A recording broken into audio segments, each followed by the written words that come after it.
এ বাবা, আজকে আবার এগুলো কি খাবার? এগুলো সিদ্ধ খাবার তো। হ্যাঁ, এগুলো সিদ্ধ খাবার। আবার আজকে দেরি হয়ে গেছে পোস্ট করতে, কি করা যাবে। এই যে ডাল সিদ্ধটা দেখতে পাচ্ছ তোমরা, এই যে কাপড়ের মধ্যে বাঁধা, দারুণ লাগে খেতে। এই যে ডাল সিদ্ধটা কাঁচা পেঁয়াজ দিয়ে মাখা, সব শুকনো লঙ্কা পেঁয়াজ দিয়ে মাখা, অনেক কিছু আছে, বলছি এই যে এক বাটি ভাত নিয়ে নিয়েছি, তার সাথে একটা শুকনো লঙ্কা ভাজা, এক কুচি পেঁয়াজ, তারপর একটু নুন নিয়ে নিলাম।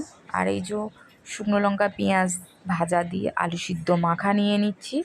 আর এখানে পটল সিদ্ধ মাখা, আর ডাল সিদ্ধটাতে শুধু কাঁচা পেঁয়াজ দিয়ে মাখা হয়েছে, শুকনো লঙ্কা ভাজা দিয়েছি।